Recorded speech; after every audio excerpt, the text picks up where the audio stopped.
سما معذلہ سما گستاخ علی شاتم علی. اب آپ اندازہ لگائیے.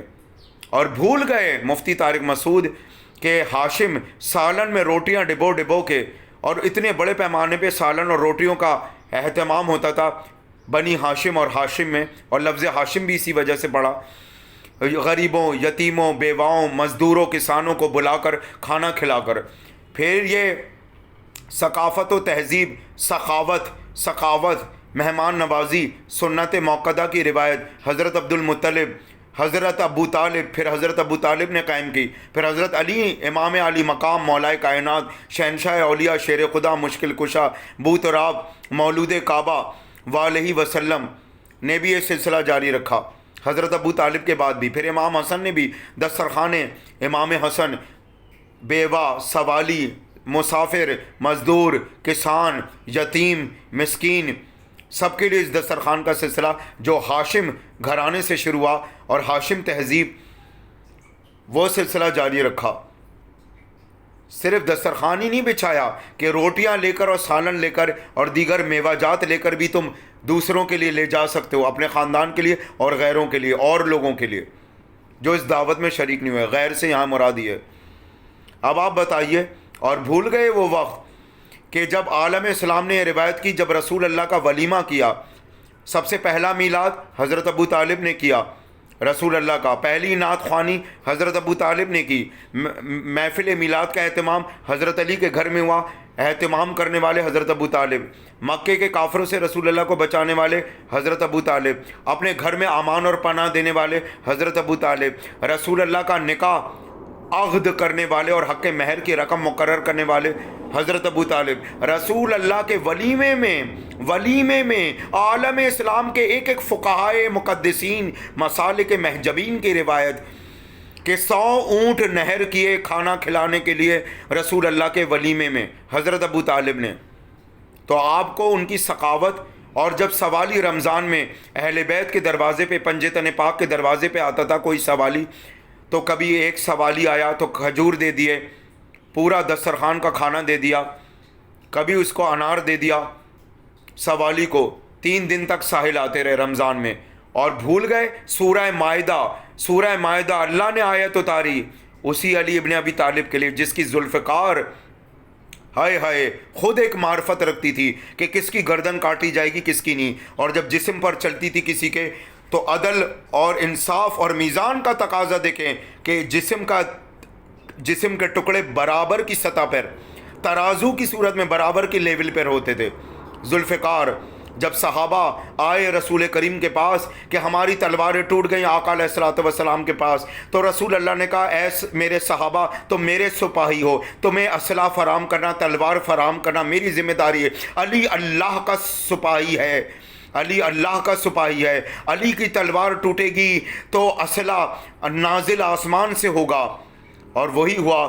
سورہ حدید لوہے کا سورہ، آسمان سے اتری ذوالفقار، اور رسول کریم نے حضرت علی کو اپنے ہاتھوں سے عنایت فرمائی کہ یہ اسلحہ تمہاری ٹوٹی ہوئی تلوار کو دیکھ کر اللہ نے آسمان سے نازل کیا علی تمہارے لیے. صحابہ کو اسلحہ خود فراہم کیا جب صحابہ کی تلواریں ٹوٹی.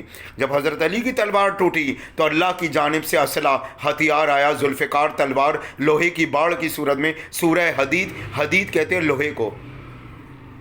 اور بھول گئے امت مسلمہ کیا سخاوت تھی حضرت علی کی. سورہ مائدہ میں آیت آئی، سورہ مائدہ میں آیت اتاری اللہ نے.